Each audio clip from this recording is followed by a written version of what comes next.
Oremos. Padre nuestro que estás en los cielos, Señor, santificado y glorificado sea su santo y bendito nombre.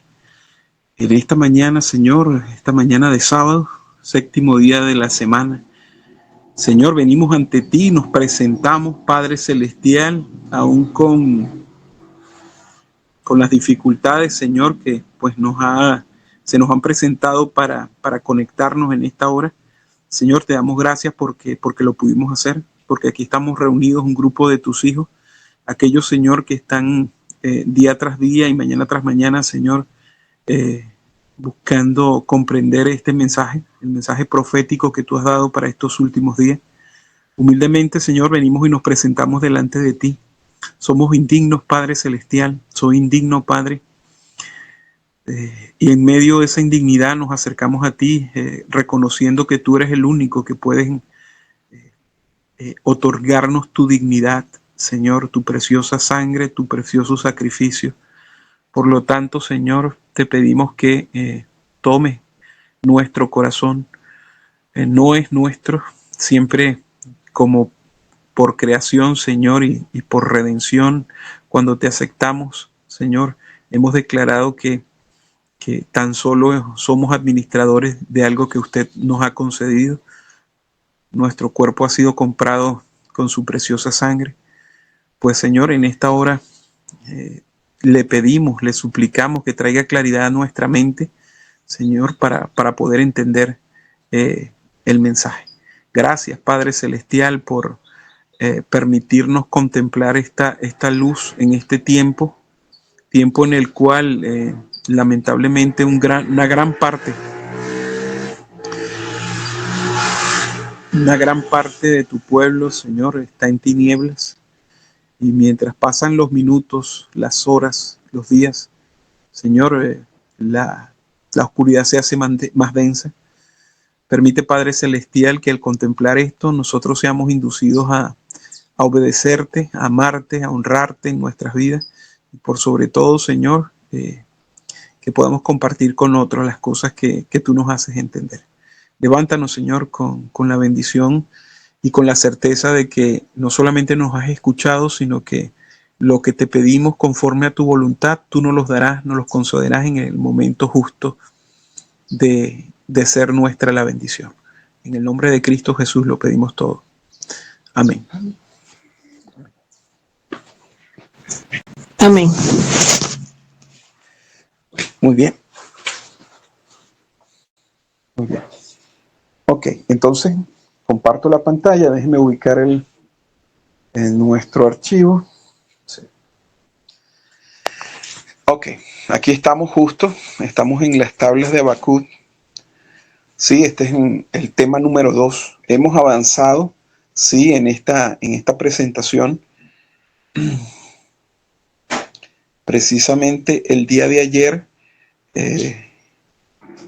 sí, avanzamos en lo primero que el anciano Jeff nos presenta en esta temática, es precisamente el responder algunos interrogantes sobre el tiempo, específicamente lo que es el 22 de marzo, ¿sí? Entendiendo que ese fue el cálculo a que llegaron nuestros pioneros, que marcaba para ellos, según el cómputo rabínico del tiempo, el 21 de marzo, ¿sí? Como fin del año de 1843 y el inicio de 1844, ¿sí? Hasta ese día esperaron con esperanza, esperaron pues la venida de Cristo, y ocurrió el primer chasco, ¿sí? Muy bien.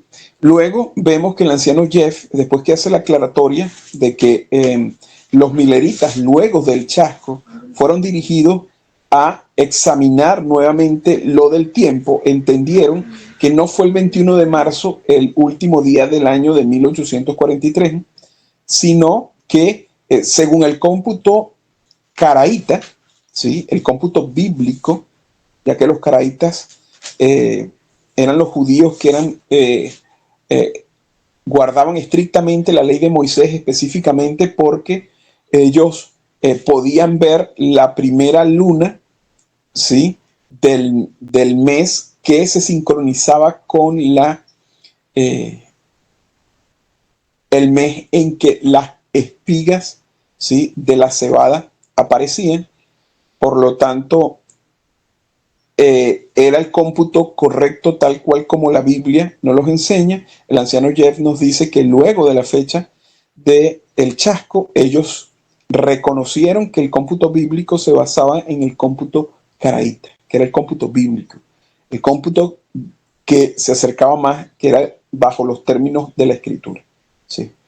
Muy bien, luego el anciano Jeff toma el tiempo para presentarnos los mensajes de los tres ángeles bajo el principio de que las características del primer ángel, que están establecidas como la llegada en 1798, el aumento del conocimiento y luego el empoderamiento del mensaje, son características que se repiten no solamente en el primer ángel, sino en cada uno de los siguientes ángeles. Es decir, en el segundo ángel también recordemos que, como ya hemos hecho los comentarios, esta luz, ¿sí? Déjenme ver, creo que tenemos a alguien.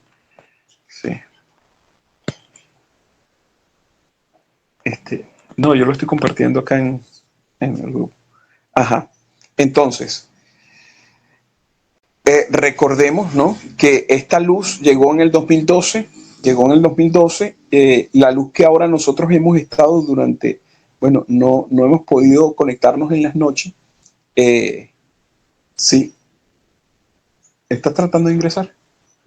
Ok. Ya va, un momento, mis hermanos, porque... Sí, déjenme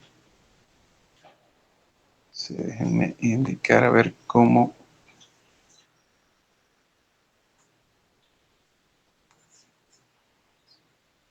Sí. Ok, personas, sí, que están tratando de ingresar. Ok, listo. Muy bien. Volvemos nuevamente. Entonces, recordemos que esta luz es en el 2012. En este momento, el anciano Jeff está reconociendo tan solo estas características en los mensajes del primero, el segundo y el tercer ángel, como siendo la llegada del ángel, el aumento del conocimiento y luego el empoderamiento. En el caso del segundo ángel, el anciano Jeff nos presenta, él marca que fue en junio de 1842, cuando la mensajera del Señor dice en Testimonios para la Iglesia, el volumen 1, que las principales iglesias de los protestantes cerraron las puertas para los mileritas. Y vimos todo esto, alineábamos, ¿no? Lamentablemente, como tengo la dificultad con la computadora, no tengo las líneas aquí para poderlas poner en pantalla, ¿sí? Aunque creo, ¿sí?, déjenme ver, creo que las tengo por acá para compartirlas con ustedes. Déjenme ver si puedo. Sí. Sí.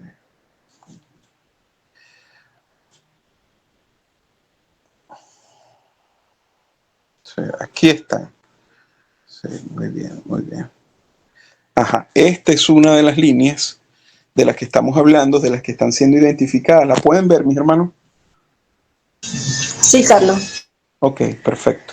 Esta es la línea que está trazando el anciano Jeff en el tema. Noten cómo él está en la segunda línea. Allí ustedes pueden ver la llegada del segundo ángel. Él lo marca en junio de 1842, como les estaba diciendo. Luego la luz vendría y nos clarificaría que es más correcto ubicar la llegada del ángel a partir del 19 de abril de 1844. Y luego recibe poder el segundo ángel precisamente precisamente en el campamento de Exeter. Noten que él no está haciendo énfasis en el periodo de prueba que se inicia una vez que se recibe poder. Ustedes lo pueden ver arriba también cuando marca el 11 de agosto como siendo el momento que recibe poder el ángel, el primer ángel, ¿sí? Y el tercer paso que vendría en la línea de precisamente de arriba, del primer ángel. Ustedes pueden ver, allí dice juicio 1844, ya en la última, en el último hito de esa línea, pero no, ahí vendría siendo como luego se entendería que era el 19 de abril de 1844, marcando el tercer paso del primer ángel. ¿Sí? Ustedes creo que lo pueden ver justo aquí. Déjenme, aquí está un poco más completo. ¿Sí? Si ustedes se dan cuenta, el segundo ángel tiene su llegada el 19 de abril, aquí justo acá, su empoderamiento, el campamento de Exeter del 12 al 17 de agosto de 1840, y luego sí tenemos el tercer paso el 22 de octubre. En el caso del primer ángel tenemos los mismos primeros, los tres pasos dentro del primer ángel. Llega en 1798, recibe poder el 11 de agosto de 1840, iniciando un proceso de prueba que finaliza con una puerta cerrada en el tercer hito, el tercer paso, que en el caso del primer ángel es el 19 de abril de 1844, marcando el momento en que se cierra la gracia y la oportunidad, ¿sí?, a las iglesias protestantes. Aquí, que es el inicio del segundo ángel, se nos aclara, se nos coloca el hito de que se cierra una puerta, hay un chasco, inicia el periodo de tardanza de la parábola de las 10 vírgenes, en el caso de la línea milerita, ¿sí? Pero también marca este 19 de abril la primera purificación del templo, ¿sí? Alineándola precisamente con la purificación del templo de los protestantes. Al final del segundo ángel, es decir, en el tercer paso, el 22 de octubre de 1844, tenemos entonces al final repetido un gran chasco. Tenemos a su vez, tenemos también que se cierra la puerta del lugar santo, y hablábamos precisamente de la cita de primeros escritos donde la mensajera del Señor nos dice precisamente esto de que como los protestantes y los adventistas en ese momento, los adventistas que rechazaron el mensaje, pudiéramos llamarlos adventistas nominales, quedaron en completa oscuridad, y cuando se cerró la puerta del lugar santo, ellos no vieron que Cristo se movió, por lo tanto siguieron dirigiendo sus oraciones allí al lugar santo, y dice la mensajera del Señor en primeros escritos que Satanás tomaba, ¿sí?, precisamente se hacía pasar por Cristo, interesante esto, para ellos, y ellos clamaban y oraban pidiendo luz, y Satanás les soplaba una influencia impía. ¿Sí? Eso es lo que nos relata precisamente los que por fe siguieron el mensaje, los mileritas, las vírgenes prudentes, por fe entraron con Cristo cuando se movió del lugar santo al lugar santísimo, cerrando la puerta, abriendo la puerta del lugar santo, del lugar santísimo, perdón, cerrando la puerta del lugar santo e iniciando su ministerio. ¿Sí? En ese momento nos dice el Espíritu de Profecía que Cristo comisiona al tercer ángel, el cual desciende a esta tierra. Y el 22 de octubre, Cristo envía al tercer ángel, es la llegada del mensaje del tercer ángel. Ahora, lo que viene en esta línea del tercer ángel, lo que ustedes ven allí marcado como 1856, que reconocemos que son los artículos de Hiram Edson publicados en la Review sobre los 7 tiempos, es el momento en que debía recibir poder el mensaje del tercer ángel. Esta historia, mis hermanos, hasta donde ustedes pueden ver el tercer hito, que es la puerta cerrada en 1863, es parte de la historia que no se conocía en el 2012. El Señor no la había abierto, ¿sí?, sino que la abrió para nuestro entendimiento luego de julio del 2023. ¿Sí? Así que aquí haciendo un poco en cuanto a la línea, ¿sí? En cuanto a la línea histórica en los mileritas, haciendo un recuento, ¿no? Para volver nuevamente a lo que ya el anciano Jeff ha estado explicando en este tema, ¿sí? Déjenme adelantar un poco más, tan solo lo que estoy haciendo un resumen, no muy breve, pero un resumen, ¿sí? Es parte de todo lo que ustedes están viendo acá, que ya lo hemos visto. Nos tocaría entonces avanzar justo donde donde dejamos ese estudio. Sí, hay muchas otras cosas más. Para aquellos que no pudieron estar en el último estudio, se los recomiendo. Les recomiendo que puedan volver a ver el video, ya que, bueno, justo aquí fue donde disponíamos a iniciar. Noten lo interesante, hay multitud de símbolos que están entrelazados con la línea de los mileritas, la parábola de las 10 vírgenes, Habacuc capítulo 2, ¿sí? Marcando el tiempo de tardanza. Y luego, noten acá con Daniel 11:41, ¿sí? Especialmente de la lectura que estábamos haciendo, de una cita de dones espirituales, donde establecía cuando el Señor, bajo el clamor de medianoche, está ilustrando Apocalipsis capítulo 18, ¿sí? Prefigurando el tiempo en la ley dominical. Noten, vamos a iniciar justo aquí. Voy a leer justo donde está el párrafo, ahí donde está marcado. Como estoy en el celular, no puedo sombrear dónde vamos en la lectura. Así que bueno, los que tienen acostumbrado seguirla, sí, verán que no voy a poderla marcar de esa manera. Ok, entonces empieza diciendo el anciano Yes. Así que lo que estoy diciendo es, si entiendo que ella está hablando del llamado a salir de Babilonia al fin del mundo, pero ella está usando la historia del mensaje del segundo ángel en el periodo de tiempo milerita para describir ese llamado a salir de Babilonia. Así que esta historia está tipificando la historia de la crisis de la ley dominical. Permítanme un momento, mis hermanos, porque tenemos precisamente, hay alguien que está entrando. Vamos a darle a la entrada y volvemos nuevamente. Sí. Ajá, sí. Muy bien. Entonces nos dice, así que vamos a leer de Génesis 19, los versículos 1 al 11, que es parte de la historia de Lot. Está en sus notas, ¿no? Las notas que el anciano, voy a compartirle esas notas, mis hermanos, en los próximos días. Es las notas de todas las notas de Habacuc, se las voy a entregar traducidas al español, ¿sí? Para que puedan tenerlas en las notas de cada una de ellas en las futuras presentaciones, ¿sí? Entonces nos dice, este es el versículo 1 de Génesis 19, nos dice, abre comillas y dice, llegaron pues los dos ángeles a Sodoma a la caída de la tarde. ¿Cuántos ángeles? Dos ángeles. Fíjense qué interesante, ¿no? ¿Por qué?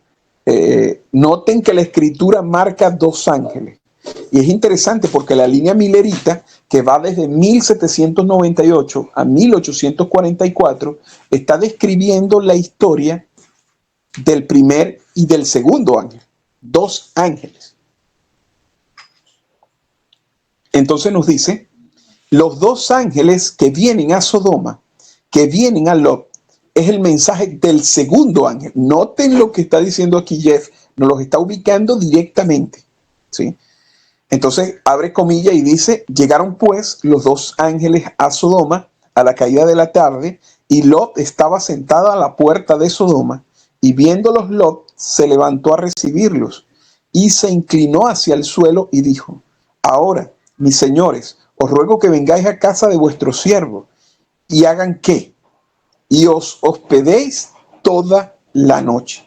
Así que cuando los dos ángeles vienen a Sodoma, escuchen, comienza un tiempo de espera o un tiempo de hospedaje. Dice aquí la traducción, eso está marcando el tiempo de tardanza, ¿sí? ¿sí? Entonces, bueno, el anciano Jeff dibuja en la pizarra lo que ustedes pueden ver, el tiempo de espera, el tiempo de tardanza. Él lo está ubicando entre junio de 1842 y el clamor de medianoche. ¿Sí? Si ustedes se dan cuenta, vayamos un momento allí. ¿Sí? Justo acá. Ustedes lo pueden ver acá, en la línea. Nótenlo. ¿Sí? Bueno, esta línea ya la habíamos agregado, el tiempo de tardanza, pero aquí no lo está porque no es la última actualización de la línea. Lo que les estaba comentando alguna de nuestras hermanas que nos piden las líneas para imprimirlas y para tenerlas, pero siempre estamos agregando elementos, ¿no? Pues resulta ser que el elemento que está añadiendo el anciano Jeff, noten, sí, es precisamente, creo que es acá, no, es acá. Acá, justo acá. Sí, aquí está. Ustedes lo pueden ver. Él está tomando precisamente acá en el mensaje del segundo ángel y acá en junio, en la llegada del segundo ángel, en la segunda línea, él está ubicando el tiempo de tardanza. Sí. Nosotros entendemos, vuelvo y hago esa sección con el tiempo. El Señor nos llevó a una comprensión mejor de que el inicio del segundo ángel ocurrió el 19 de abril de 1844, marcando para nosotros entonces, a partir de ese momento, el tiempo de tardanza del esposo de la parábola de las 10 vírgenes. ¿Sí? Entonces, bueno, en ese punto el anciano Jeff está precisamente marcando allí. Muy bien. Entonces sigue la lectura, ¿no? Y os hospedáis toda la noche y lavaréis vuestros pies y por la mañana os levantaréis y seguiréis vuestro camino. Y ellos respondieron, no, que en la calle nos quedaremos esta noche. Mas él porfió con ellos mucho y fueron con él y entraron en su casa y les hizo banquete y coció panes sin levadura y comieron. Pero antes de que se acostasen, rodearon la casa los hombres de la ciudad, los varones de Sodoma, todo el pueblo junto, desde el más joven hasta el más viejo. Y llamaron a Lot y le dijeron, ¿dónde están los varones que vinieron a ti esta noche? Sácalos para que los conozcamos. Entonces Lot salió a ellos a la puerta y cerró la puerta tras sí. Noten los elementos, ¿no? Los símbolos que están allí. Dice que Lot salió a ellos, ¿qué? A la puerta y cerró la puerta tras sí. En esta historia, mis hermanos, hay dos puertas que se cierran y Lot va a salir y cierra una puerta. Noten el punto para que ustedes puedan identificar precisamente, porque eso es lo que está en la parábola de las 10 vírgenes. Y os ruego, hermanos míos, sigue la lectura, que no hagáis tal maldad. En esta historia de los mileritas, dos clases van a ser manifestadas. En la terminología que Daniel usa en el capítulo 12, son los sabios y los impíos, los malvados. Estos hombres malvados aquí, con los que Lot está interactuando, se contrastan con Lot, quien representa a los sabios que recibieron el mensaje del segundo ángel de la manera correcta. Sigue la lectura y dice, y dijo, os ruego, hermanos míos, que no hagáis tal maldad. He aquí yo tengo dos hijas que no han conocido varón, os las sacaré fuera y haced de ellas como bien os pareciese, solamente que a estos varones no hagáis nada, pues que vinieron a la sombra de mi tejado. Y ellos respondieron, quita allá, y añadieron, vino este extraño para habitar entre nosotros y habrá de erigirse en juez. Ahora te haremos más mal que a ellos. Y hacían gran violencia al varón, a Lot, y se acercaron para romper la puerta. Entonces los varones alargaron la mano y metieron a Lot en casa con ellos y cerraron la puerta. Ahí está el segundo cierre de la puerta. Noten en la historia los elementos, ¿no? Abre comillas y sigue, y los hombres que estaban a la puerta de la casa hirieron con ceguera, desde el menor hasta el mayor, de manera que se fatigaban buscando la puerta. Fíjense que buscaban a tientas la puerta. Esto es interesante, ¿no? Entonces noten lo que dice el anciano. Cuando la hermana White habla de un proceso de prueba progresivo en el tiempo de Cristo y en el tiempo de los mileritas, ilustrando así un proceso de prueba progresivo para nosotros en Primeros Escritos, en la página 259, ella dice que aquellos que no recibieron el mensaje de Juan el Bautista no pudieron ser beneficiados por las enseñanzas de Jesús. Tampoco pudieron ser beneficiados por el ministerio de Cristo en el santuario celestial. Y luego ella cambia de marcha y dice que aquellos que no recibieron el mensaje del primer ángel no pudieron ser beneficiados por el mensaje del segundo ángel, ni pudieron ser beneficiados por el clamor de medianoche. En ese pasaje, en Primeros Escritos, en la página 259, cuando llegas al tiempo de Cristo, cuando la puerta se cierra, ¿dónde están los judíos? Están, ¿cómo, mis hermanos? En ceguera, ¿sí? En perfecta oscuridad. Así que esta historia aquí, esta es la historia de Lot. Los dos ángeles llegan a la ciudad, llega el mensaje del segundo ángel, note que está marcando la llegada de los dos ángeles, el segundo ángel, y Lot va a hacer que se queden, que esperen, que tarden por la noche. Este es el tiempo de espera que inicia con la llegada de el segundo ángel. Hay una puerta que se cierra, hay un juicio en curso y hay otra puerta que se cierra. Wow, ¿lo pueden ver, mis hermanos? Es más, si ustedes se dan cuenta, aquí Jeff está identificando los tres hitos del mensaje del segundo ángel. ¿Por qué? Porque en el inicio, con la llegada del ángel, se cierra una puerta, ¿sí? Hay un juicio que está en transcurso, ahí lo dice, en curso, y al final otra puerta que se cierra. Por lo tanto, ahí están los tres pasos del mensaje del segundo ángel, ¿sí? Que es exactamente, si ustedes van, nuevamente vamos acá, ¿sí? Ustedes lo pueden ver justo acá, nótenlo. Aquí lo tenemos. En la llegada del segundo ángel, el 19 de abril, ¿sí? Se cierra la puerta para los protestantes, inicia el tiempo de tardanza con un juicio, ¿sí? Noten que es el que media en el campamento de Exeter, ese es el segundo paso, y luego el tercer paso, nuevamente una puerta cerrada, que es el final de la prueba durante el mensaje del segundo ángel. Así que ahí lo tenemos identificado, ¿no? Noten cómo el Señor ya desde ese momento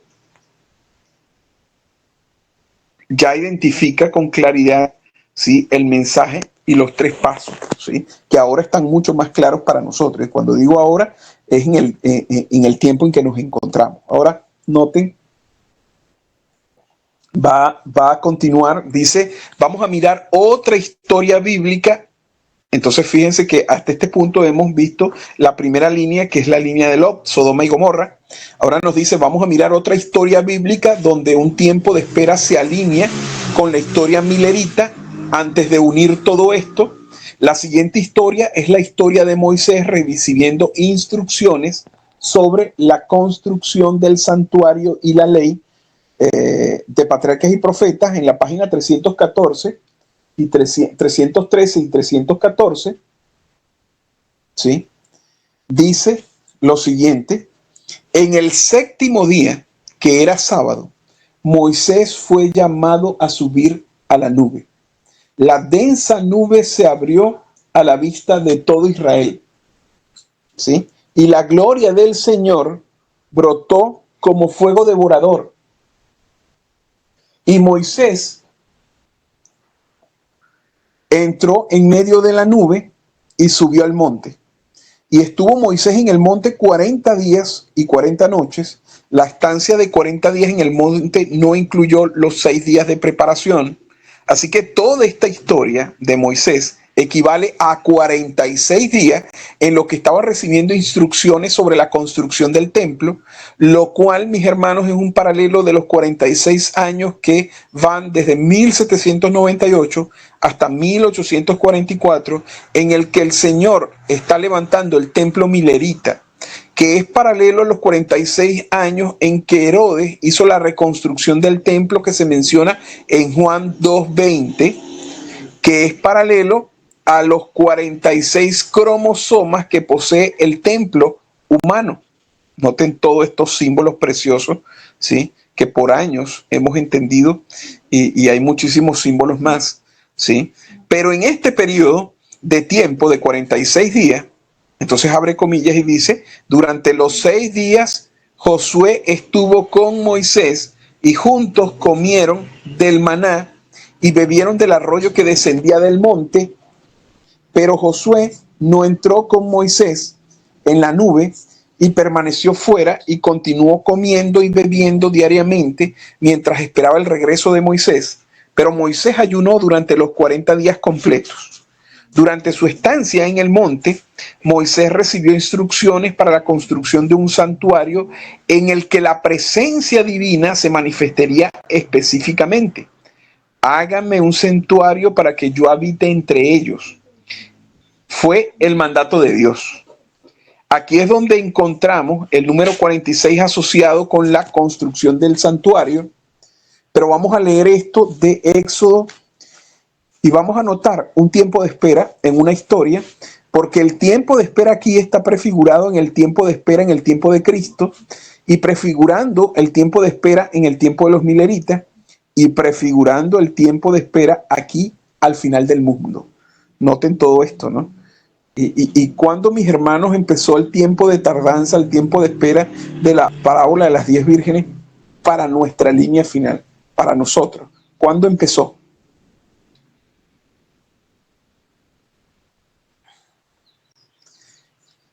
¿Cuándo inició el tiempo de tardanza? ¿Sí? Bajo nuestra línea. El 18 de julio, hermano, ¿no? Amén, amén, mi hermano. Así es. Entonces noten que lo que él va, la línea que va a trazar, va a establecer precisamente el tiempo de tardanza. Y para nosotros, nuestro tiempo de tardanza empieza el 18 de julio, empezó el 18 de julio. Entonces noten, queremos entender el tiempo de espera. Noten qué es lo que él quiere llevar con estas líneas, es que entendamos qué cosa, el tiempo de tardanza.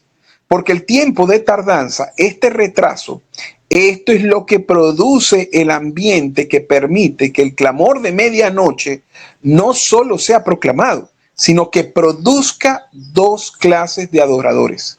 Si no tienes el tiempo de tardanza que lo precede, poniendo las dinámicas de esa historia en su lugar, entonces lo que el Señor quiere lograr en el clamor de medianoche no sucede. Noten, mis hermanos, lo que está diciendo aquí Jeff.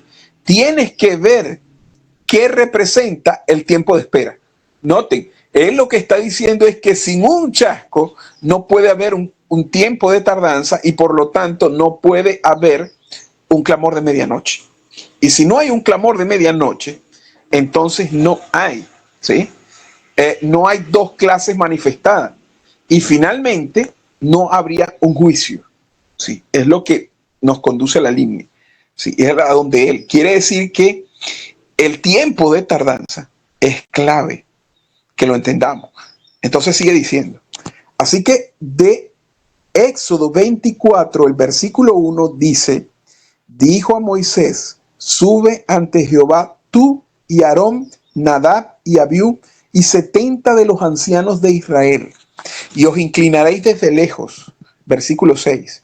Y Moisés tomó la mitad de la sangre y la puso en tazones y esparció la otra mitad de la sangre sobre el altar. Y tomó el libro del pacto y lo leyó a oídos del pueblo. El cual dijo, haremos todas las cosas que Jehová ha dicho y obedeceremos. Entonces Moisés tomó la sangre y roció sobre el pueblo y dijo, he aquí la sangre del pacto que Jehová ha hecho con nosotros sobre todas estas cosas. Este periodo de tiempo de 46 días, este periodo de tiempo de tardanza, tiempo de espera, el Señor está entrando en pacto con un pueblo. ¿Entró el Señor en pacto con los mileritas en esa historia? Sí. ¿Entró en pacto con la iglesia cristiana en el Pentecostés en el tiempo de Cristo? Sí. Así que este tiempo de espera, noten porque aquí se va a añadir el elemento de el establecimiento del pacto, que es un tipo del sellamiento de los 144,000, noten. Así que este tiempo de espera es uno de los hitos del Señor entrando en pacto con su pueblo. Ahora, el versículo 12 de Éxodo 24 dice de la siguiente manera: y Jehová dijo a Moisés, sube a mí al monte y espera allá, y te daré las tablas de piedra y la ley y mandamientos que he escrito para enseñarles. Y se levantó Moisés con Josué, su servidor, y Moisés subió al monte de Dios y dijo a los ancianos: esperadnos aquí hasta que volvamos a vosotros. Noten el tiempo. Y he aquí Aarón y Hur están con vosotros. El que tuviera algún asunto, acuda a ellos. Entonces Moisés subió al monte y una nube cubrió el monte. Y la gloria de Jehová reposó sobre el monte de Sinaí, y la nube lo cubrió por 6 días. Y al 7º día llamó a Moisés de en medio de la nube, y la apariencia de la gloria de Jehová era como un fuego abrasador en la cumbre del monte, a los ojos de los hijos de Israel. Y entró Moisés en medio de la nube y subió al monte, y estuvo Moisés en el monte 40 días y 40 noches. Así que vemos en la historia de Moisés un tiempo de ¿qué? Un tiempo de tardanza, un tiempo de espera. Y en ese tiempo de espera vemos las 2 tablas simbolizando el pacto.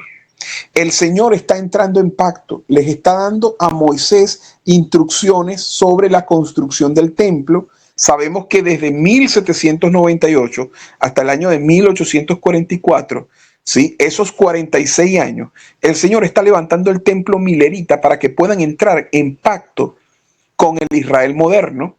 Ahora, el pasaje que acabamos de leer sobre Moisés y el tiempo de espera de los 70 ancianos es la historia bíblica. Eso se llama Pentecostés. Noten eso, porque eso es lo que señala, ¿sí? Precisamente 50 días después de la Pascua, ¿sí? Es el monte Sinaí, es la promulgación de la ley, es precisamente este evento que estamos describiendo. Quiere decir que está tipificando Hechos capítulo 2, el tiempo de la lluvia temprana en la iglesia cristiana. Y entonces dice: y el Señor instruyó a Israel a conmemorar el Pentecostés para siempre a través de sus generaciones. Así que cuando llegamos al Nuevo Testamento, vemos que el Pentecostés es uno de los focos de la historia de la iglesia cristiana primitiva, y el Pentecostés está conmemorando en esa misma historia que acabamos de leer, y encontramos los mismos componentes en el Pentecostés en el tiempo de Cristo, los mismos componentes proféticos que encontramos en la historia de Moisés, y encontramos esos mismos componentes en la historia de los mileritas, y esos mismos componentes van a repetirse aquí al final del mundo. Noten cuáles son esos componentes de esa historia, y él los va a trazar justamente aquí, porque ustedes van a ver, mis hermanos, que noten, Jeff está hablando en 2012 de la tardanza, ¿sí?, del esposo en la línea milerita, cuando la aplica a nuestra línea, a su línea en su tiempo, está en el futuro. Para nosotros, ahora nos ha alcanzado el cumplimiento. Nosotros hemos pasado, ¿sí?, el cumplimiento. Por lo tanto, lo que vamos a entender acá, lo que está haciendo este tema, es fortalecer nuestra fe para que nosotros veamos las evidencias y reconozcamos nuestro paso por el camino y reconozcamos las huellas que hay de generaciones pasadas, ¿sí? Es decir, los fundamentos, las sendas antiguas, ¿sí? ¿Se acuerdan del muro blanco, donde había una parte en el camino que los que iban recorriendo el camino de los viajeros llegaron a ver sangre en los muros? Bueno, esto es algo de eso, ¿sí? Porque estamos reconociendo línea tras línea que esto está siendo tipificado el tiempo de espera, el tiempo de tardanza. Noten, volvamos nuevamente al texto, ¿no?, de la transcripción. Dice, pero miremos el Pentecostés desde Lucas 24, el versículo 44 y en adelante, y esto es en el periodo de tiempo de la historia del camino a Emaús, y dejé fuera, si antes en Lucas, verán que los dos discípulos con los que él estaba caminando le dicen, entra y quédate. Es decir, espera, tarda con nosotros, cuando él quería irse. Y dicen, no entra y quédate con nosotros, y lo llevan a comer. La Biblia dice que la palabra tarri, sí, que es la palabra tardanza, esperar, quedarse, sí, se traduce para nosotros. Así que hay un tiempo de espera marcado allí. Noten, esto es algo maravilloso, identificarlo. Pero queremos marcar un tiempo de espera diferente en esta historia idéntica. Comenzando en el versículo 44, dice, y les dijo, estas son las palabras que os hablé, aún estando con vosotros, que era necesario que se cumpliese todo lo que está escrito de mí en la ley de Moisés, en los profetas y en los salmos. Entonces les abrió el entendimiento.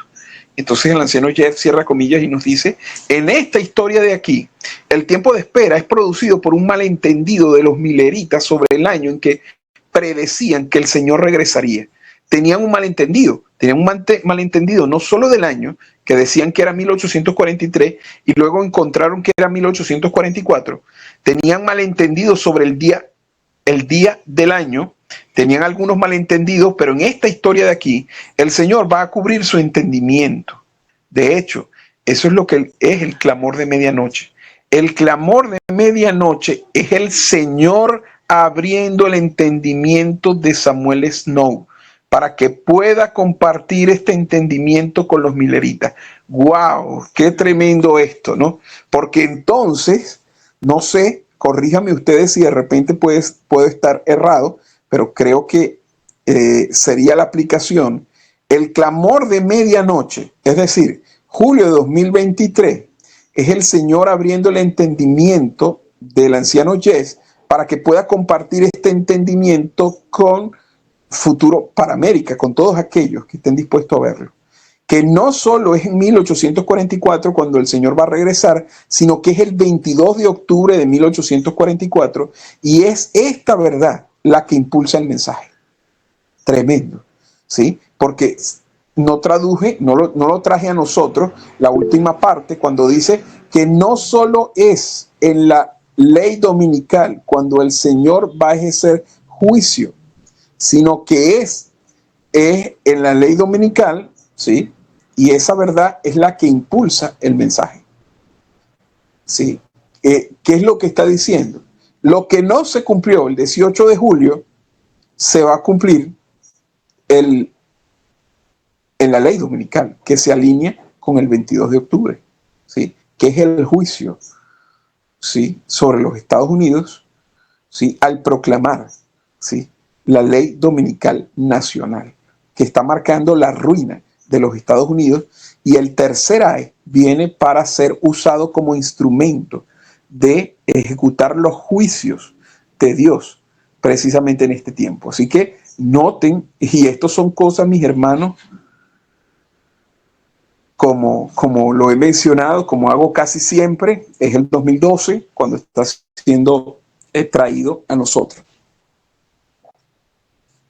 Así que sigue diciendo, entonces, ¿cómo es empoderado el clamor de medianoche? ¿Cómo recibe poder? Es porque el Señor abrió su entendimiento. Y estamos mirando una historia en el tiempo de Cristo donde tenemos un tiempo de tardanza que está prefigurando el tiempo de tardanza milerita. Y una de las cosas que sucede en un tiempo de tardanza en las Escrituras es que el Señor abre el entendimiento de su pueblo a su palabra, a todo lo que está escrito sobre él en los salmos y en los profetas y en Moisés, ¿sí? Así que es línea sobre línea, ¿sí?, bajo diferentes testigos en toda la Biblia.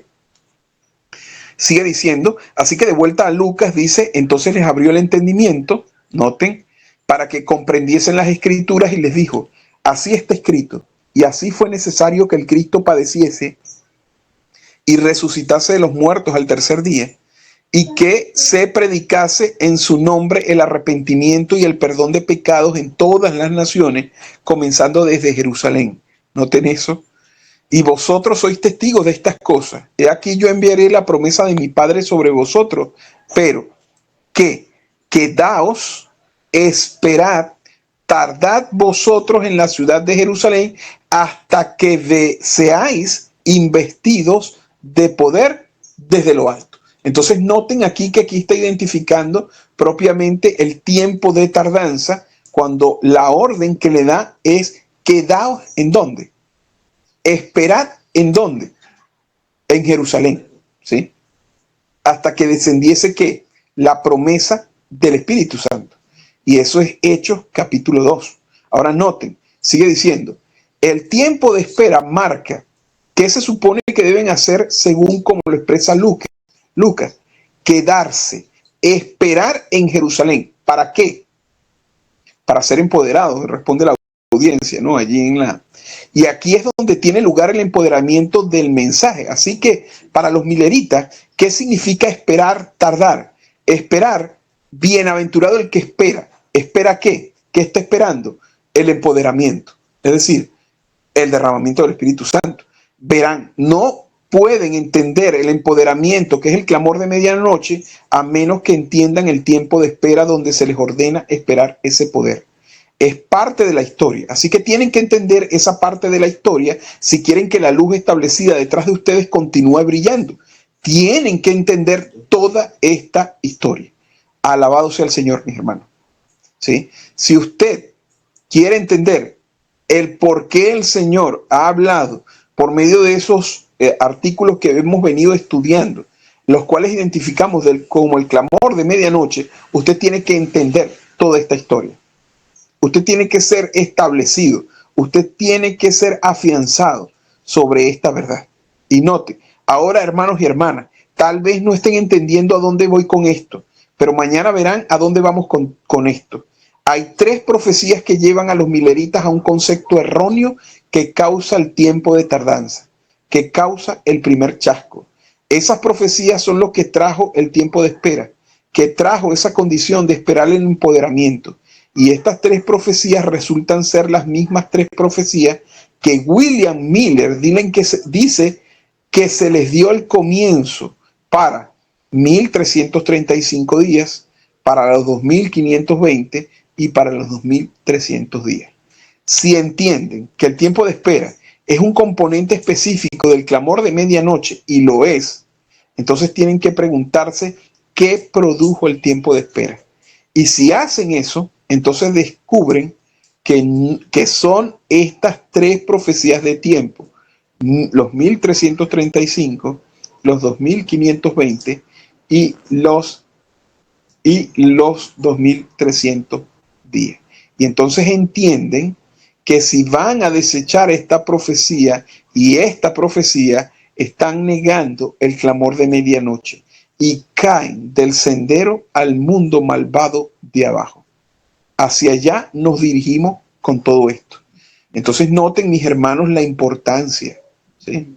Aquí es donde se resalta, ¿sí? Ustedes recuerdan en las primeras presentaciones de esta temática, la primera visión de Elena de White, el camino, ¿sí? El sendero que está muy por encima del mundo, en la cual va caminando el pueblo adventista. Ese camino, ese sendero, es la línea de los mensajes del primero, el segundo y el tercer ángel. Cristo va al frente y con su brazo derecho va alumbrando el camino. Detrás de los que van en el camino, que han aceptado, están en la línea, están identificados como las vírgenes. Va el clamor de medianoche que alumbra, ¿sí? Si niegas el clamor de medianoche, entonces caes, ¿sí?, del mundo, no puedes ver la senda. Y al no ver la senda, noten esto tremendo, porque si usted no ve el clamor de medianoche, no puede ver la línea del primer, el segundo y el tercer ángel. Y por lo tanto no entiende, y por lo tanto cae al mundo abajo, sombrío y perverso. Quiere decir, basado en esta cita, que la mayoría en el adventismo laodicense, ¿sí?, está en ese camino. Si no ha caído al mundo sombrío y perverso, ¿sí?, por lo menos está, ¿sí?, a punto de serlo. Interesante. Ahora, sigue diciendo, ellos esperan porque han de esperar el poder de lo alto, ¿sí? ¿Notan? Hacia allá nos dirigimos con todo esto, termina él diciendo, entonces continúa diciendo, ellos esperan porque han de esperar el poder de lo alto, y el poder de lo alto en la historia milerita fue el clamor de medianoche. Entonces noten, va a citar, pero quedaos vosotros en la ciudad de Jerusalén hasta que seáis investidos de poder desde lo alto, y los sacó fuera de hasta Betania, y alzó sus manos y los bendijo. Y aconteció que bendiciéndolos se separó de ellos, y fue llevado arriba al cielo. Y ellos, después de haberle adorado, volvieron a Jerusalén con gran gozo. Cierra comillas y entonces dice, ¿dónde está Betania? Bueno, es un pueblo, o lo que llamaríamos hoy un suburbio de Jerusalén, a 1,5 millas fuera de Jerusalén. ¿Qué significa Betania? Significa casa. ¿Qué es? Sí, ahí dice Ani, el pobre. Betania, sí, Bet, casa. Ani, el pobre. Betania es la casa del pobre. ¿Cuál era el lugar favorito de Jesús para estar? Era Betania. ¿Quién vivía en Betania? Lázaro. ¿Y quién más? María y Marta. Y vale la pena notar que en la entrada triunfal, que es la historia que la hermana White usa para describir el clamor de medianoche, la entrada triunfal es la historia que la hermana White usa para describir el clamor de medianoche, y antes de que Jesús entre en Jerusalén para la entrada triunfal, ¿dónde se queda? ¿Dónde espera? ¿Sí? ¿Dónde se tarda? Las escrituras nos dicen que se quedó, tardó, esperó en Betania, la casa del pobre. Hay un tiempo de espera que precede a la entrada triunfal, noten esto, tremendo, tal como hay un tiempo de espera que precede al clamor de medianoche. Son historias paralelas, pero todavía no estamos allí, todavía estamos tratando con Lucas 24 y esperando en Jerusalén. Y en Primeros de Escritos, en la página 247, hablando de la historia milerita, ella dice, los chasqueados vieron en las escrituras que estaban en el tiempo de tardanza y que debían esperar pacientemente el cumplimiento de la visión. La misma evidencia que los llevó a buscar al Señor en 1843, los llevó a esperarlo en 1844. Cierra comillas. ¿Sí?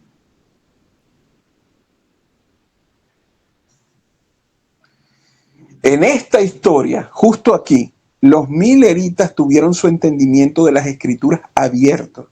Los chasqueados del primer chasco, escuchen esto, vieron por las escrituras que estaban en el tiempo de espera y vieron que la evidencia que los había llevado a predecir 1843 como el regreso del Señor, esa misma evidencia ahora entendían que probaba 1844.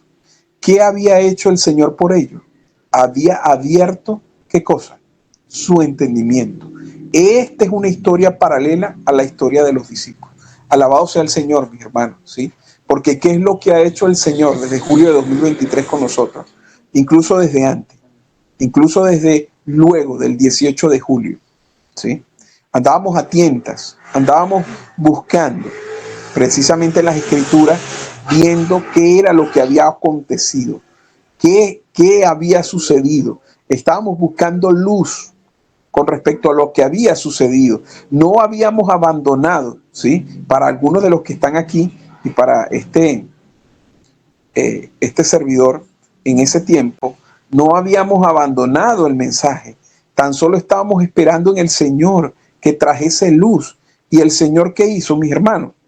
Trajo luz. El Señor trajo, ¿sí? Abrió nuestro entendimiento. Y eso fueron, y miren, mis hermanos, si yo aquí lo hemos comentado cuando hemos abierto el espacio para los comentarios, ¿sí? De cómo el Señor nos llevó, nos condujo, ¿sí? Hace un tiempo atrás, bastante atrás, cuando iniciábamos estos estudios, y yo cuelgo los estudios en el canal que ustedes pueden ubicarlo, que tiene por nombre Escuela de Profecía en YouTube, ¿sí? Hubo alguien que me dijo que borrara algunos videos, que que según tenían algunas enseñanzas o quizás habían algunas personas que no deberían estar allí porque ya no estaban en el movimiento y me urgían a que yo borrara esos videos.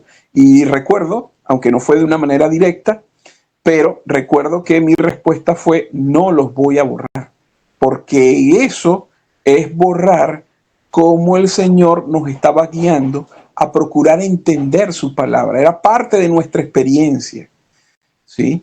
No era una experiencia perfecta, pero sí era parte de la experiencia que está siendo descrita, ¿sí? Porque estamos buscando al Señor, estamos buscando luz en su palabra, entendimiento, y le damos gloria a Dios porque al seguir, ¿sí? Fue precisamente cuando reconocimos, y el inicio de lo que estamos haciendo aquí, fue precisamente que nos reunimos en torno a estos mensajes publicados en julio del 2023, a estos artículos. Y hasta aquí nos ha conducido el Señor, mis hermanos. O sea, este sábado, hoy, ¿sí? Este sábado nos ha permitido, nos ha conducido y nos ha traído aquí.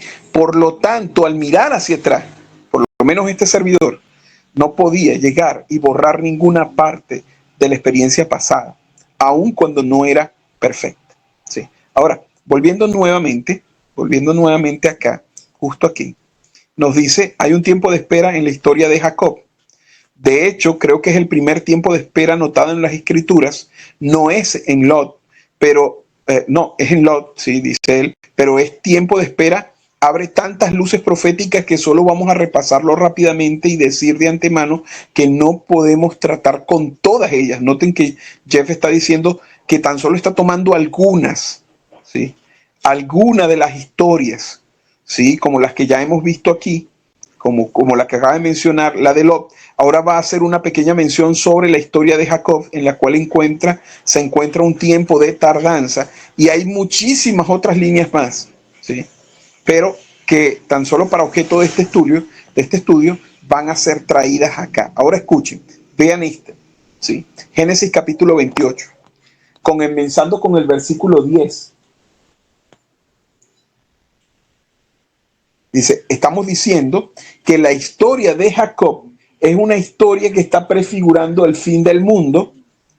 Por supuesto, hay muchas maneras de mostrar que Jacob se alinea con el fin del mundo, ¿verdad?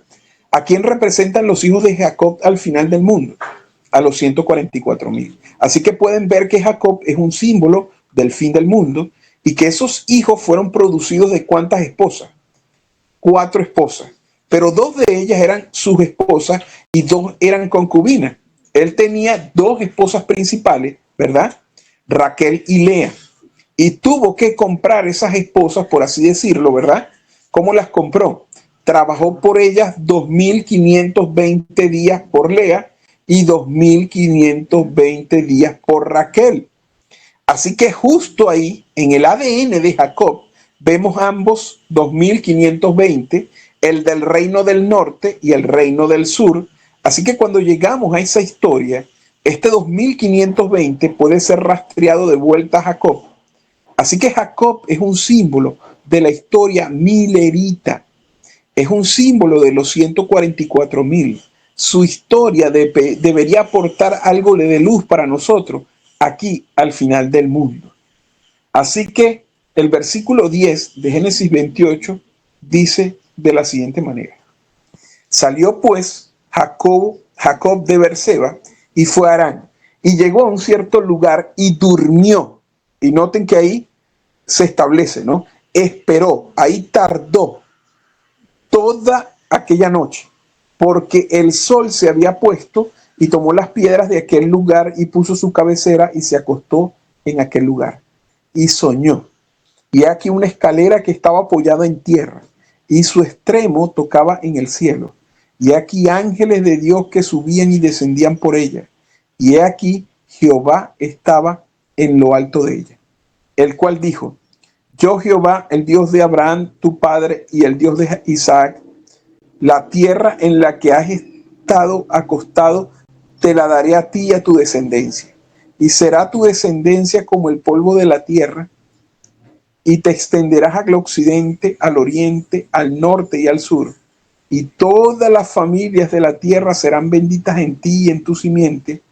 He aquí, yo estoy contigo y te guardaré por donde quiera que fueres, y volveré a traerte a esta tierra, porque no te dejaré hasta que haya hecho lo que te he dicho. Interesante este pasaje.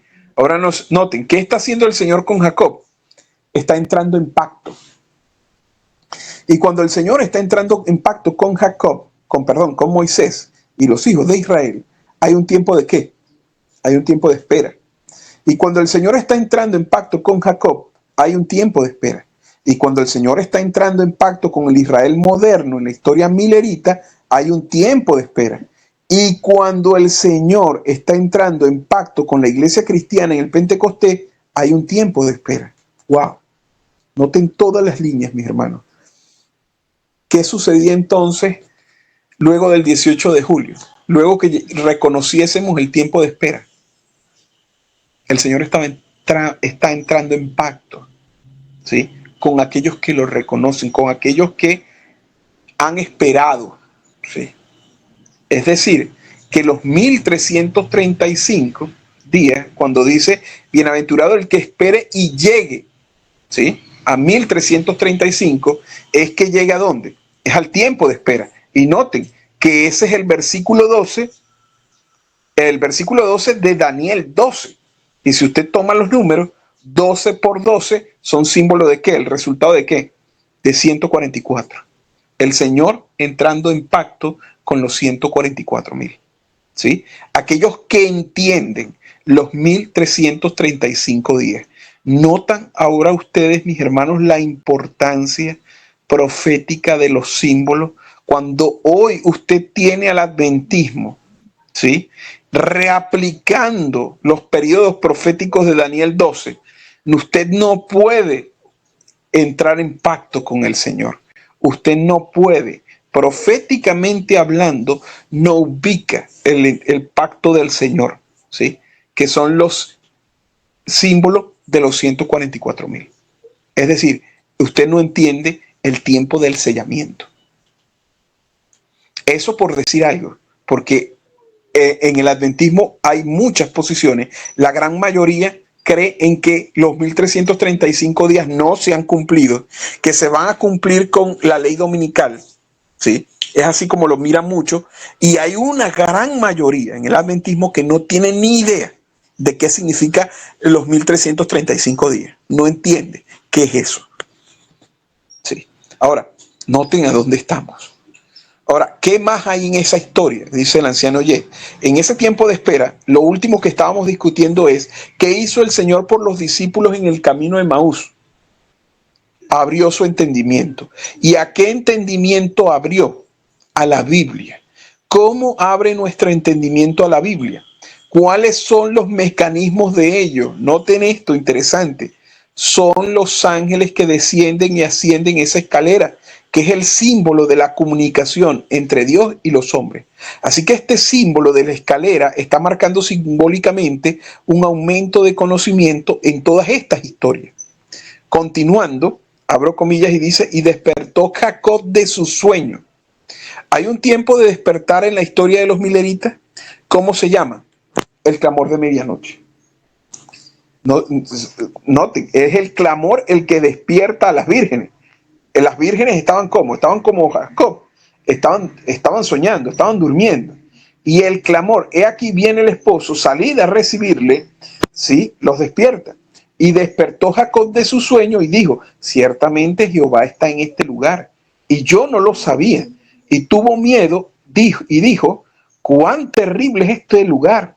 No es otra cosa que casa de Dios y puerta del cielo. Y Jeff entonces dice, como comúnmente digo, wow, es justo en esta historia, justo aquí en el clamor de medianoche, cuando las vírgenes están despertando. Amén. ¿En qué se están convirtiendo estas vírgenes mileritas? En la casa de Dios. Él está entrando en pacto con ellas. Se está convirtiendo en el Israel moderno. Alabado sea el Señor, mis hermanos. Alabado sea el Señor. cuando despertamos por el clamor de medianoche, estamos entrando en pacto con el Señor. Estamos entrando en el proceso de sellamiento. Eso es lo que ha ocurrido con aquellos que han dedicado tiempo a estudiar este mensaje, ¿sí?, de los artículos y toda esta luz que el Señor ha traído. Usted ha entrado en el proceso del sellamiento.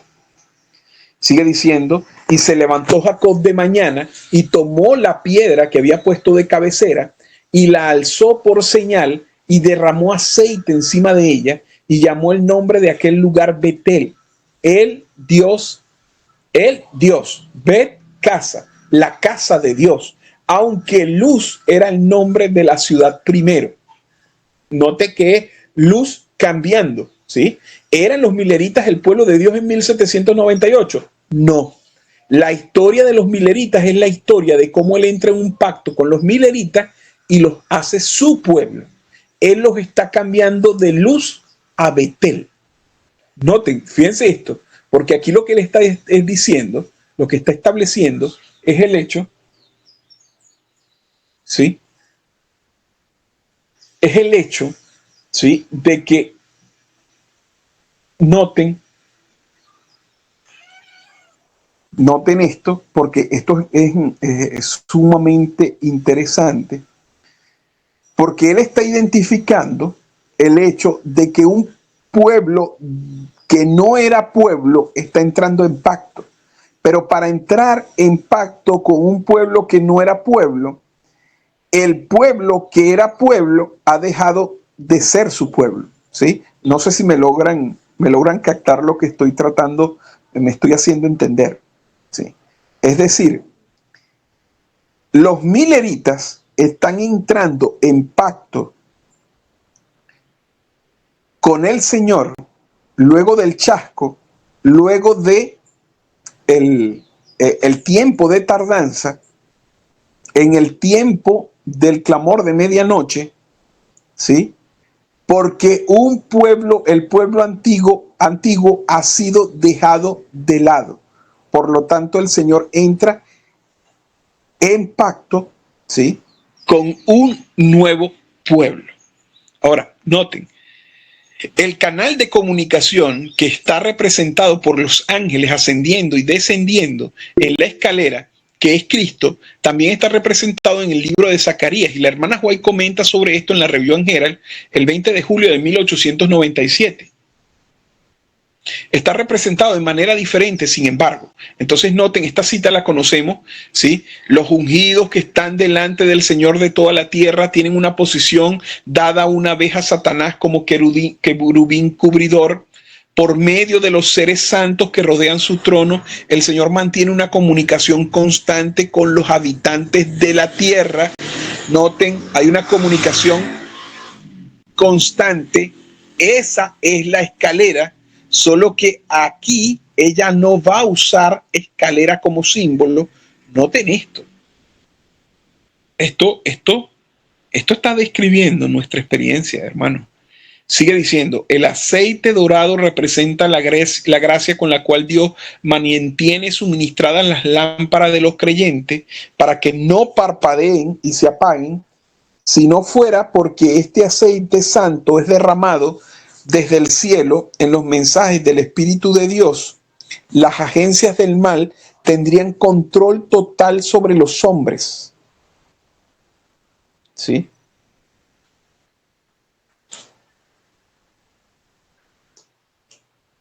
Sigue diciendo, Dios es deshonrado cuando no recibimos las comunicaciones que Él nos envía. Así rechazamos el aceite dorado que Él derramaría en nuestras almas para ser comunicado a aquellos que están como, mis hermanos, que están en tinieblas. Cuando llegue el llamado, he aquí, el esposo viene, salid a recibirle. A aquellos que no han recibido el aceite santo, que no han atesorado la gracia de Cristo en sus corazones, encontrarán como las vírgenes insensatas que no están listos para encontrarse con su Señor. no tienen en sí mismo el poder para obtener el aceite, y sus vidas están, ¿qué, mis hermanos? Arruinadas. Pero si se pide el Espíritu Santo de Dios, si suplicamos como hizo Moisés, muéstrame tu gloria, el amor de Dios será derramado en nuestros corazones. A través de los tubos de oro, el aceite dorado será comunicado a nosotros, no con ejército ni con fuerza, sino con mi espíritu, ha dicho el Jehová de los ejércitos. Y al recibir los rayos brillantes del sol de justicia, los hijos de Dios brillarán como luces en el mundo. Así que en la historia de Jacob, mis hermanos, tenemos la historia de la historia milerita. Hay un tiempo de espera, y ve esta escalera que representa la comunicación entre el cielo y la tierra. Noten que esta comunicación entre el cielo y la tierra es la revelación de Jesucristo, ¿sí? ¿Se acuerdan? Apocalipsis 1 que dice la revelación de Jesucristo, ¿sí? Que Dios le dio para manifestar, ¿sí? A su siervo, y la envió por medio de ¿quién? De su ángel a su siervo Juan, ¿sí? Para que éste finalmente escribiese, registrase la revelación y fuese llevada a las iglesias. Entonces noten que lo que está diciendo aquí, que esta escalera de Jacob es un símbolo de la revelación de Jesucristo, ¿sí? Y la revelación de Jesucristo se da justo antes de que se cierre el tiempo de gracia. Ese es otro elemento allí, ¿sí? Que ahora está siendo, desde julio de 2023, está teniendo un cumplimiento, sí, pues, definitivamente para nosotros determinante.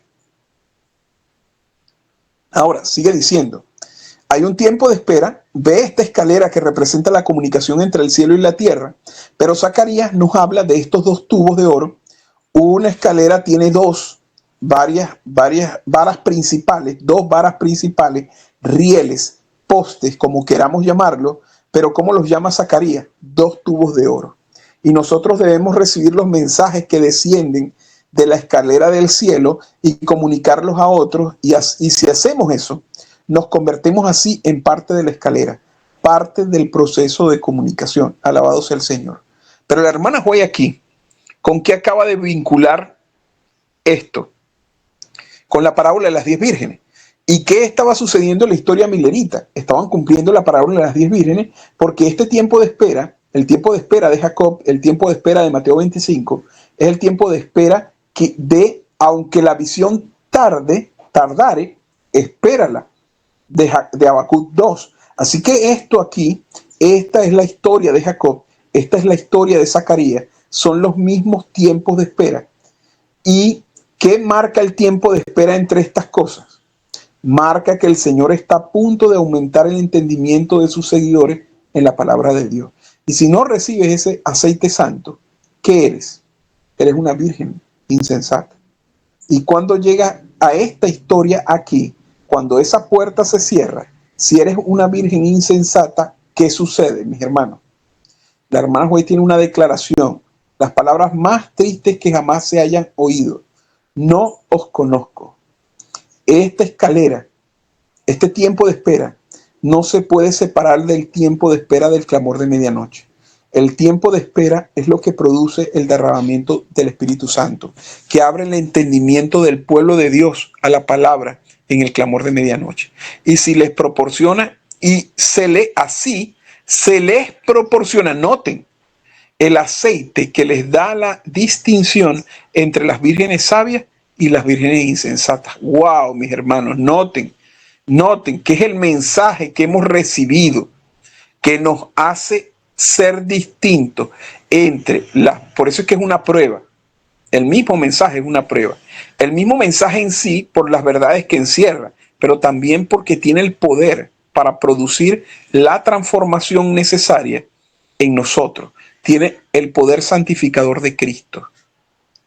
Bien, hay un tiempo de espera en la historia de Jacob. De hecho, bueno, olvidémoslo, pero es un tiempo de espera. Abre tantas luces proféticas que solo vamos a repasarlo rápidamente y decir de antemano que no podemos tratar con todas ellas. Sí, wow, vemos que hasta este punto, sí, Vamos a ver cuánto hay todavía del mensaje. Creo que no lo vamos a poder cubrir todo. Bueno, sí, no está tan... Pensé que se extendía un poco más. Sí, creo que podemos abarcarlo para lo que queda de tiempo. Sí, déjenme ubicar. Creo que es acá. Sí, aquí. Bien, hay un tiempo de espera en la historia de Jacob. De hecho, bueno, olvidémoslo, pero este tiempo de espera abre tantas luces proféticas que solo vamos a repasarlo rápidamente y decir de antemano que no podemos tratar con todas ellas. Génesis 28, comenzando con el versículo 10. El último, la entrada triunfal, el deseado de toda la gente, la página 529 en inglés, 478 en español aproximadamente. Al demorarse en ir a Lázaro, Cristo tenía un propósito de misericordia hacia aquellos que no le habían recibido. Él esperó, note, tardó, para que al levantar a Lázaro de los muertos pudiera dar a su pueblo obstinado e incrédulo otra evidencia de que Él era en verdad la resurrección y la vida. Estaba reacio a abandonar toda esperanza del pueblo, las pobres ovejas errantes de la casa de Israel. Su corazón se quebrantaba a causa de su impenitencia. En su misericordia se propuso darles una evidencia más de que Él era el Redentor, el Restaurador, el único que podía sacar a la luz la vida y la inmortalidad. Esta había de ser una evidencia que los sacerdotes no podrían interpretar mal. Esta fue la razón de su demora en ir a Betania.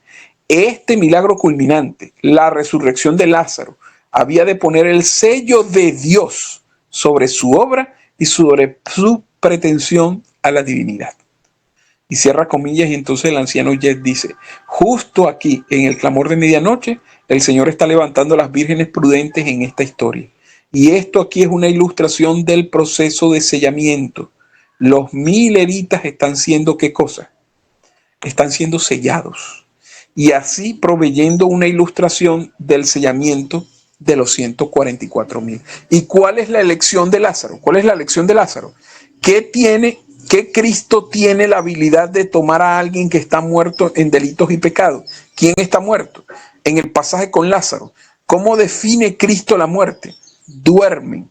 ¿Están qué? Están durmiendo. Él está demorando. Todos están durmiendo. Él va a resucitar a Lázaro, va a traerlos a la vida y poner su sello sobre ellos. Ese es su milagro culminante. Alabado sea el Señor. ¿Sí? Porque cuando trae a la vida a los 2 testigos, símbolos de Lázaro cuando resucita, ¿sí?, nos trae precisamente para colocar su sello sobre nosotros, mis hermanos. Y por eso es que está identificado que el Espíritu de Dios entró en ellos. ¿Sí? Y eso ocurre justo antes del gran terremoto, ¿sí?, que es la ley dominical. Ahora noten, sigue aquí, en nuestra historia, cuando Él hace esto con los 144,000, cuando los sella, ¿qué hace con ellos? Los levanta como una enseña, estandarte. ¿Y qué dice Zacarías sobre esta enseña? Es como joyas en una corona. Este es un acto culminante. Este es el derramamiento de la apertura de esta verdad en esta historia. El tiempo de espera marca cuando el Señor abre la verdad, cuando la escalera, los ángeles de Dios están subiendo y bajando por la escalera. Aquí el proceso de sellamiento está teniendo lugar. Y noten qué interesante, ¿sí?, que finalmente son colocados como joyas. ¿Sí? ¿Se acuerdan de Ezequiel capítulo 37?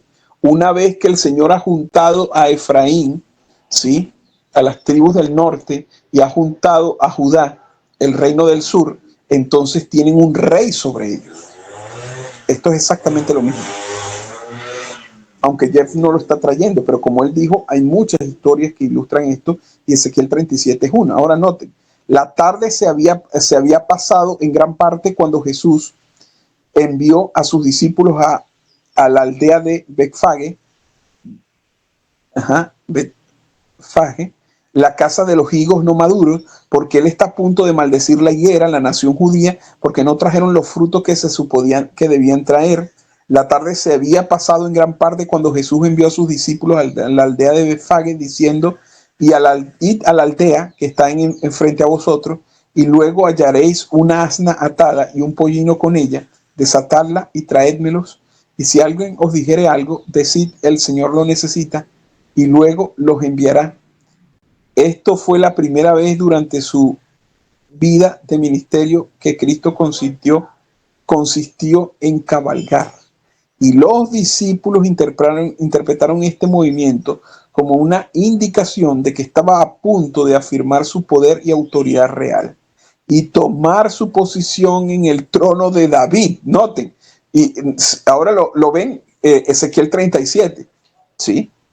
Cuando habla de que un rey reinará sobre ellos. Gozosamente ejecutaron la comisión, encontraron el pollino y lo desataron y trajeron el pollino a Jesús y él se sentó sobre él. Y mientras Jesús tomó su asiento sobre el animal, el aire se vuelve vocal con las aclamaciones de las alabanzas y triunfo. Él es el objeto de homenaje universal. No lleva ninguna señal extrema de realeza, no lleva vestido de estado, ni le sigue un tren de soldados, pero está rodeado por una compañía llevada el más alto grado de excitación. No pueden contener los sentimientos gozosos de expectativa que animan sus corazones. Número 1, acaba de resucitar a los muertos. Piensan que viene a ser el Salvador de la nación de Israel. Pero número 2, ¿quiénes son estas personas? Entonces sigue la cita. Muchos se lisonjean de que la hora de la emancipación de Israel está cerca.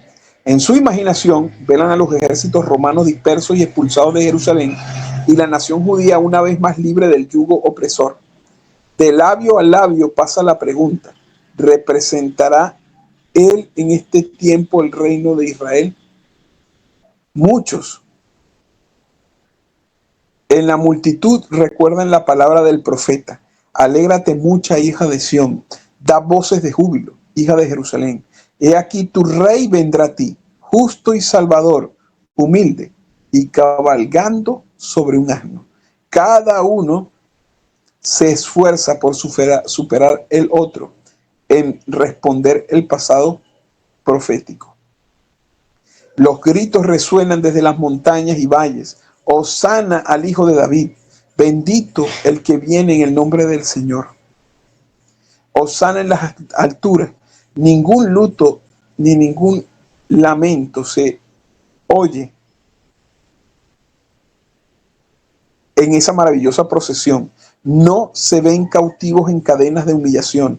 Aquellos que una vez fueron ciegos, pero cuyos ojos han sentido el toque sanador del Hijo de Dios, lideran el camino. ¿Quién lidera el camino? Los que eran ciegos. Los que solían ser, ¿qué?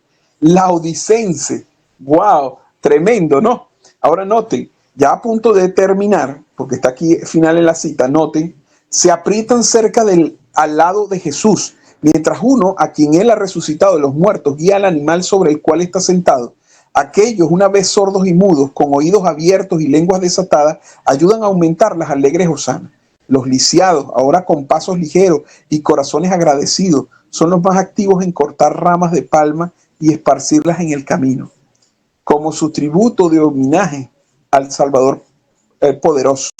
El leproso, que ha escuchado las temidas palabras del sacerdote inmundo, que lo excluían del trato con sus semejantes, está allí. Pero la maldición de la enfermedad repugnante ya no contamina aquello al alcance de su toque. Ha sentido el toque compasivo del Salvador y ha sido limpiado por su poder.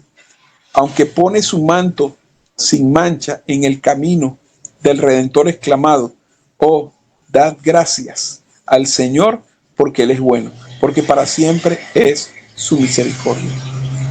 El endemoniado sano está allí, no para tener las palabras arrancadas de sus labios por el poder satánico, déjanos solos, sino vestido y en su juicio cabal.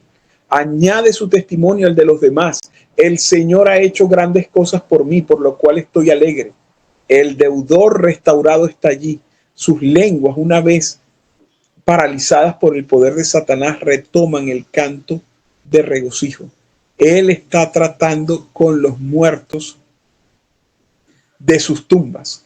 Abre mis labios en alabanza a Él. La viuda y el huérfano están allí para contar de sus obras maravillosas. Los niños pequeños son inspirados por la escena. aunque presentes aquellos que han sido sanados de sus enfermedades y traídos de vuelta de la tumba por la palabra del dador de la vida, con ramas de olivo y flores, estos cubren el camino del Redentor. Alabado sea el Señor. Así que Jesús espera en la casa del pobre. ¿Por qué? Porque está a punto de derramar su Espíritu Santo. Está a punto de abrir su entendimiento. Pero en esta historia, una de las cosas que está haciendo es venir como rey. Viene Jesús a recibir un reino el 22 de octubre de 1844.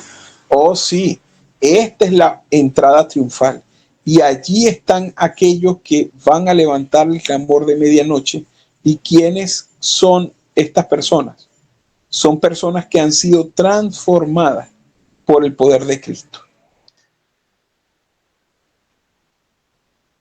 Y este mensaje, el mensaje de la justicia de Cristo, el mensaje de su poder para cambiarnos de ciegos a videntes, noten, de laodicenses a filadelfianos, de muertos a vivos, de leprosos a puros. Este mensaje de la justicia de Cristo que tiene lugar en la historia de la entrada triunfal, prefigurando la historia del clamor de medianoche, ¿qué lleva ese mensaje? ¿Sobre qué está cabalgando Cristo? Un asno. Es el mensaje del Islam el que lleva el mensaje de la justicia de Cristo. ¡Wow! Aquí atrás, en 1840, este mensaje, el empoderamiento del mensaje del primer ángel, tiene que ver con la restricción del Islam. Y el primer mensaje es lo que lleva al segundo mensaje. No pueden ser separados. Los que llevan el segundo mensaje es el primer mensaje. Noten qué tremendo, mis hermanos, porque aquí estamos entendiendo, ¿sí?, que primero aquí están las dos profecías de Ezequiel. El primer ángel, ¿sí?, que tiene relación con el Islam, el 9:11, inicia, ¿sí?, la primera profecía de Ezequiel cuando los muertos, el valle de muertos es puesto en pie, tendón sobre tendón, carne sobre carne, pero aún no han recibido. Tiene que llegar el mensaje del segundo ángel, tiene que llegar el clamor de medianoche, ¿sí?, para precisamente traer a la vida, para el pacto que el Señor va a establecer con esos 144,000 que están siendo tipificados y que van a ser exaltados, ¿sí? En la línea milerita es el 22 de octubre de 1844, para nosotros es en la ley dominical. Entonces sigue diciendo aquí, lo que lleva el segundo mensaje es el primer mensaje. El primer mensaje ha sido confirmado cuando el Islam fue restringido en cumplimiento de la profecía, y es la confirmación de este primer mensaje lo que empodera el mensaje del primer ángel. Y por lo tanto produce la respuesta de los protestantes cuando comienzan a cerrar sus puertas contra el mensaje del primer ángel. El cierre de las puertas por las iglesias protestantes es el rechazo del mensaje del Islam. ¡Wow! Es más, si lo tradujéramos, diría así. Lo voy a leer aquí arriba. Sí. Lo que lleva el segundo mensaje es el primer mensaje. El primer mensaje ha sido confirmado cuando el Islam fue restringido en cumplimiento de la profecía. Y es la confirmación de este primer mensaje lo que empodera al mensaje del primer ángel. Es decir, el primer ángel llegó para nosotros en 1989, el tiempo del fin para nuestra generación, pero fue empoderado el 11 de septiembre del 2001, cuando el Islam, ¿sí?, golpea la tierra gloriosa espiritual.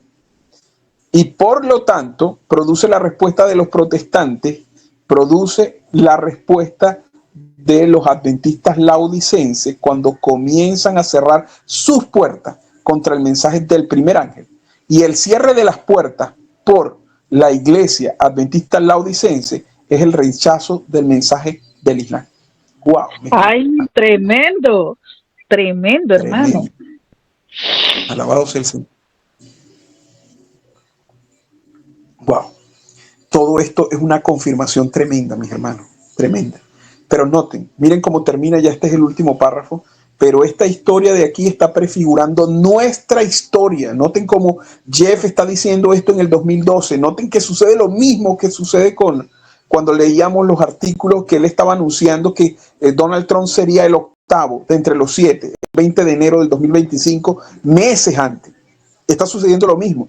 Jeff está basado en las líneas, está diciendo que esto iba a ser, esto que estaba prefigurado en estas líneas, esto era lo que íbamos a pasar.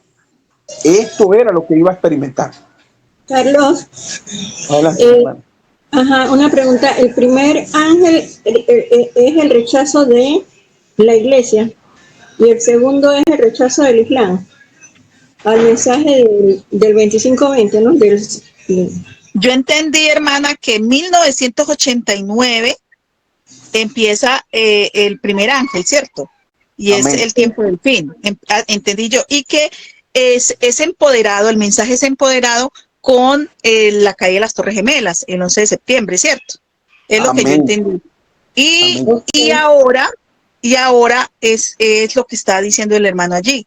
O sea que nosotros estamos muy avanzados colocando el paralelo con la historia, ¿sí? Con el conocimiento. Estamos prácticamente a la par, estamos ya en el final.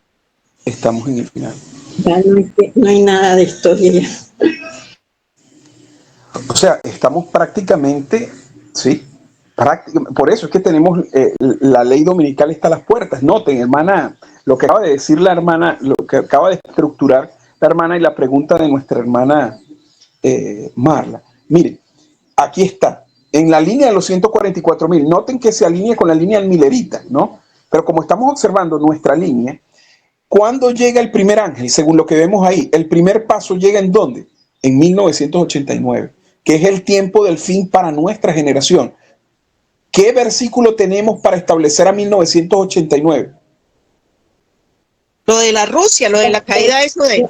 ¿No es Daniel 11:40? Amén, así es Daniel 11:40. Ok, entonces bueno, entonces noten que es el primer, ahí llega el primer ángel, ¿sí? Ahí llega el primer ángel y luego entonces, cuando recibe poder, el segundo paso, cuando llega el Islam a la historia, hermana, el 11 de septiembre del 2001. Y ese es el mensaje del primer ángel que recibe poder e inicia un proceso de prueba dentro, ¿dónde? En la iglesia adventista. Y el mensaje está en relación con el Islam, el tercer ay, y obviamente con las verdades que vienen tras él, porque el Islam tan solo fue el principio de la cadena, porque luego vino los 2520, luego vino la identificación de que el juicio de los vivos había comenzado, luego vino que fue a partir del 11 de septiembre con la llegada del tercer ay que empezó a ser derramada la lluvia tardía. Todo este es el mensaje con el cual debatirás con ellos. El debate, hermano, pero ellos rechazan desde rechazar el primer mensaje del primer ángel, claro, de ahí para allá todo lo rechazan. Todo. Es impresionante. Rechazado del primero, ya el segundo y el tercero nada que ver. Por eso, porque se acuerdan que nos está citando que los judíos al rechazar a Juan se pusieron en una situación más difícil y los preparó para rechazar a Cristo. Es exactamente el proceso de prueba. Cuando usted rechaza el primero, usted se pone en una posición desventajosa que los va a llevar a rechazar el segundo. Y rechazar el segundo no va a ver usted la luz del tercero. ¿Sí? Y la luz del tercero es que el juicio viene en la ley dominical. Increíble. Sí. Increíble que ellos hayan hecho eso, hermano, increíble, claro. Ahora sí se puede explicar muy fácil. O sea, a medida que vamos estudiando, ya uno les puede explicar más fácil, hermano, porque ellos rechazan el primero, claro. Ya uno puede entender más, o por lo menos para mí es muy fácil ahora, ya poderlo explicar, hermano, a medida que va pasando todo esto. Gloria sea nuestro Dios, mis hermanos, gloria sea nuestro Dios. El Señor es el que nos ha traído al camino de Emaús. Él es el que nos está abriendo las escrituras y nuestro entendimiento. Utiliza mensajeros, utiliza hombres, pero el elemento humano siempre va a estar allí, ¿sí? Pero es Él el que hace la revelación para nosotros y comprendemos ahora más. Alabado sea el Señor, ¿sí? vamos a terminar. Justo aquí está la oración de Jeff, donde dice: Padre Celestial, deseamos estar entre ese grupo que se quita las vestiduras de nuestra propia justicia y las arroja a los pies de Cristo, mientras Él entra en su obra final en el lugar santísimo. Queremos estar entre aquellos que ya no tienen la ceguera laodicense, sino que son ungidos con el aceite dorado, que descienden a través de los 2 tubos de Zacarías. Queremos que el pecado sea eliminado de nosotros para que ya no seamos los leprosos, para que podamos unirnos a esa multitud. Noten, para que no seamos siendo laodicenses. Queremos ser despertados de nuestro sueño de muerte, el sueño de la Odisea, para que podamos ser aquellos que guían al asno, porque somos los que hemos resucitado, como Lázaro ha resucitado, llevando el mensaje de la justicia de Cristo al reino de Dios. Pedimos que nos ayudes a estar entre esa multitud que aumenta el clamor. He aquí, el esposo viene. Aquí, en este punto de la historia, cuando Daniel está en su lugar y da su testimonio final en el nombre de Jesús. Amén, mis hermanos. Amén. La gloria sea de nuestro Dios. Sí. Amén. Qué glorioso mensaje. Que como el Señor ahora entendemos que el clamor de medianoche, que julio de 2023, la revelación de Jesucristo es Él en el camino a Emaús, abriendo nuestro entendimiento. Gloria sea a Él. Vamos a terminar, mis hermanos. Lo hemos hecho con estas palabras del anciano Jeff, pero ahora nosotros oremos a nuestro Dios.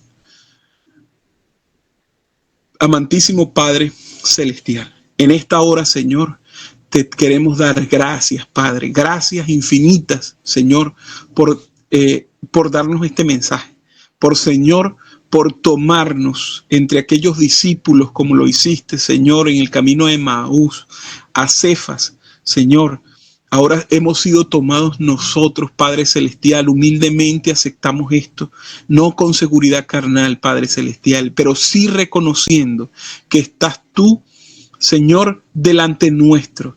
Así como estuviste delante de ellos y ellos no percibieron que tú estabas abriendo las escrituras delante de ellos. Gracias, Señor. Gracias porque has repetido esta experiencia en nosotros. Señor, te pedimos, Padre Celestial, que por favor no nos abandones. Nuestra debilidad es grande, nuestra debilidad es mucha, Señor.